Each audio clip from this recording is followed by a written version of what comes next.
പിതാവിൻ്റെയും പുത്രൻ്റെയും പരിശുദ്ധാത്മാവിൻ്റെയും നാമത്തിൽ ആമേൻ. പള്ളിക്കുദാസ കാലത്തിൻ്റെ രണ്ടാമത്തെ ഞായറാഴ്ചയിലാണ് നാം. ഇന്നത്തെ സുവിശേഷം മത്തായി എഴുതിയ സുവിശേഷമാണ്. 12-ാം അധ്യായം 1 മുതലുള്ള തിരുവചനങ്ങൾ. ഇന്നത്തെ വിഷയം സാബത്താണ്.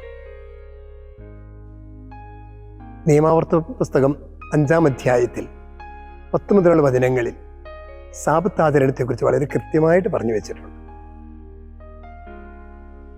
എന്തിനാണ് സാബത്ത് ആചരിക്കുക? അതൊരു പ്രത്യേക ദൗത്യത്തോടു കൂടിയാണ് സാബത്ത് ആചരണം നിർബന്ധമാക്കണമെന്ന് ദൈവം നിഷ്കർഷിക്കുന്നത്. 6 ദിവസം ദൈവം അധ്വാനിച്ചു, 7-ാം ദിവസം ദൈവം വിശ്രമിച്ചു.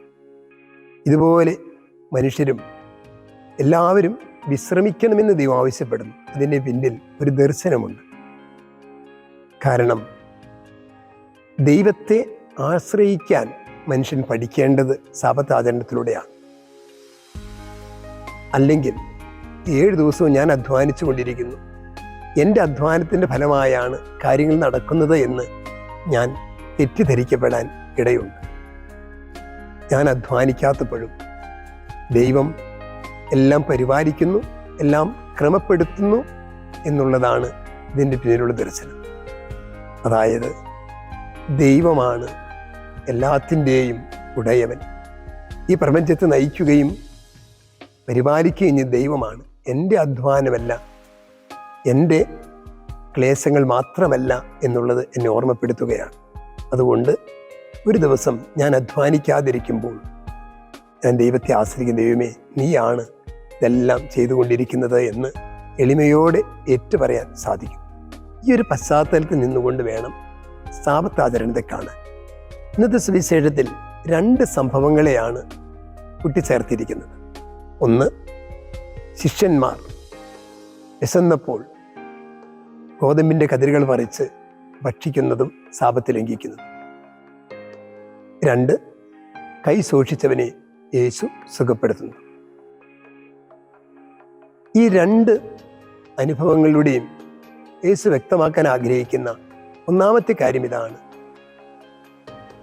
സാബത്തിൻ്റെ അധിനാഥൻ ക്രിസ്തുവാണ്, യേശുവാണ്, ദൈവമാണ്, മനുഷ്യനല്ല. സാബത്തിൽ അത്ഭുതങ്ങൾ പ്രവർത്തിച്ചതിലൂടെ താൻ ദൈവമാണെന്ന് യേശു പ്രഖ്യാപിക്കുകയാണ്. സാബത്തിൽ പ്രവർത്തിക്കാൻ ദൈവത്തിന് മാത്രമേ അവകാശമുള്ളൂ. അതാണ് യഹൂദരെ ചൊടിപ്പിച്ചതും പ്രകോപിപ്പിച്ചതും. മറ്റു ദിവസങ്ങളിൽ അത്ഭുതങ്ങൾ പ്രവർത്തിച്ചാൽ കുഴപ്പമില്ല, പക്ഷെ സാബത്തിൽ നീ അത്ഭുതം പ്രവർത്തിക്കുമ്പോൾ നീ ദൈവമാണെന്ന് നീ സ്ഥാപിക്കുകയാണ്. ഈ ഒരു പശ്ചാത്തലവും കൂടി അതിൻ്റെ പിന്നിലുണ്ട്. താൻ ദൈവമാണെന്ന് യേശു സ്ഥാപിച്ചെടുക്കും. ഇന്നത്തെ ഈ സുവിശേഷം നമ്മോട് പറഞ്ഞു തരുന്ന ഒന്നാമത്തെ കാര്യം, യേശു ദൈവമാണ്, സാബത്തിൻ്റെയും അധിനാഥനാണ്. സാബത്തിൽ പ്രവർത്തിക്കാൻ ദൈവത്തിന് മാത്രം അവകാശമുള്ളിടത്ത് പ്രവർത്തിക്കുന്ന ക്രിസ്തു ദൈവം തന്നെയാണ് എന്നുള്ള ഒരു പ്രഖ്യാപനം. രണ്ടാമത്തെ ചിന്ത, ശിഷ്യന്മാർ, കർത്താവിൻ്റെ കൂടെ നടക്കുന്നവർ മാനുഷികമായ കുസൃതികൾ ഒപ്പിക്കുകയാണ്. കർത്താവിന് തലവേദന ഉണ്ടാക്കുന്ന രീതിയിലാണ് അവരുടെ പെരുമാറ്റം. ഗോതമ്പിൻ്റെ കതിരുകൾ പറിക്കുന്നു, ഭക്ഷിക്കുന്നു, അതും സാബത്ത് ദിവസം. ഓർക്കുക, കർത്താവിൻ്റെ കൂടെ നടക്കുന്നവരുടെ കുറവുകളെയും കുസൃതികളെയും ഒക്കെ കർത്താവ് സ്നേഹപൂർവ്വം ഉൾക്കൊള്ളുന്നു എന്നുള്ളതാണ്.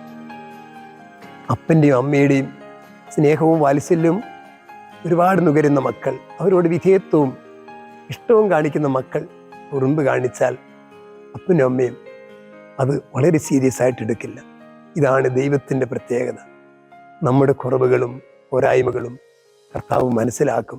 കർത്താവിൻ്റെ കൂടെ നടക്കുന്നവരുടെ കുറവുകളെ കർത്താവ് കരുണയോടെ കാണും എന്നുള്ളതാണ് ഇന്നത്തെ സുവിശേഷം നമുക്ക് തരുന്ന മനോഹരമായ ഒരു ചിന്ത. അതുകൊണ്ട് കൂടെ നടന്ന് കുസൃതികൾ കാണിച്ചാലും വിരോധമില്ല. കൂടെ നടക്കാതെ നമ്മൾ തെറ്റ് ചെയ്യുമ്പോഴാണ് അത് വലിയ പ്രതിസന്ധികളിലേക്ക് നമ്മെ കൊണ്ടു ചെന്നെത്തിക്കുക. മൂന്നാമത്തെ ചിന്ത ഇന്നത്തെ സുവിശേഷം നമ്മോട് പറയുന്നത്, എന്തുകൊണ്ടാണ് സാപത്തിൽ രോഗശാന്തി കൊടുത്തപ്പോൾ അവർ ഉൾക്കൊള്ളാതെ പോയത്. അതിന് കാരണം മറ്റൊന്നുമല്ല, നിങ്ങളുടെ കാളയോ കഴുതയോ ആടോ കിണറ്റിൽ വീണാൽ നിങ്ങൾ പിടിച്ചു കയറ്റും സാപത്ത് ദിവസം. നിങ്ങളുടേതല്ലാത്തത് കൊണ്ടാണ് ഇതെല്ലാം സംഭവിക്കുന്നത്. ഒരു രോഗി നിങ്ങളുടേതല്ല, നിങ്ങളുടെ ചുറ്റുമുള്ളവരാരും നിങ്ങളുടേതല്ല. ഈ ആട് എൻ്റേതാണ്, അതുകൊണ്ട് അത് വീണാൽ ഞാൻ കയറ്റും, അത് നിയമവിരുദ്ധമല്ല എന്നെനിക്ക് വാദിക്കാം. നമ്മളുടേതല്ലാത്തതാണ്, നമ്മളുമായിട്ട് ബന്ധമില്ല എന്നൊരു തോന്നൽ വരുന്നത് കൊണ്ടാണ് നമ്മളൊക്കെ പലപ്പോഴും ഇതിനേക്ക് കുറ്റം കാണാൻ കാരണമാക്കുന്നു. അതും ഈ സുവിശേഷം നമുക്ക് തരുന്ന മറ്റൊരു ചിന്ത. വീണ്ടും സുവിശേഷത്തിൻ്റെ പ്രധാനപ്പെട്ട ഒരു ചിന്ത, ഞാൻ ബലിയല്ല കരുണയാണ് ആഗ്രഹിക്കുന്നത്. കരുണയിൽ ചാലിച്ചെടുത്ത ബലികൾക്കേ അർത്ഥമുള്ളൂ. കാരുണ്യം കാണിക്കാൻ സാധിക്കുന്നില്ലെങ്കിൽ എൻ്റെ ബലിയർപ്പണത്തിനോ എൻ്റെ പ്രാർത്ഥനകൾക്കോ അർത്ഥമില്ല എന്ന് യേശു ഒരിക്കൽ കൂടി ഓർമ്മപ്പെടുത്തുകയാണ്.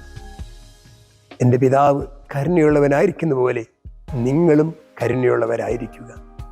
വീണ്ടും അന്ത്യവിധിയിൽ മാനദണ്ഡമായിട്ട് കർത്താവ് പരിഗണിക്കുന്നത് കാരുണ്യമാണ്. രോഗികളോടും തടവുകാരോടും ബുദ്ധിമുട്ട് അനുഭവിക്കുന്നവരോടും കാരുണ്യം കാണിക്കുന്നവർക്കാണ് ദൈവരാജ്യത്തിൽ പ്രവേശനം ലഭിക്കുക. ബലി അർപ്പിച്ചതുകൊണ്ട് മാത്രമായില്ല, കാരുണ്യത്തിൻ്റെ നിറവിൽ വേണം എൻ്റെ ബലിയർപ്പണം ഞാൻ നടത്തേണ്ടത് എന്ന് യേശു ഓർമ്മപ്പെടുത്തും. ഈ നല്ല ചിന്തകൾ നമ്മുടെ മനസ്സിൽ നമുക്ക് സൂക്ഷിക്കാം. സാപത്തിൻ്റെ അധിനാഥൻ കർത്താവാണ്. സാപത്താചരണത്തിൻ്റെ ആവശ്യകത മനസ്സിലുണ്ടാവട്ടെ.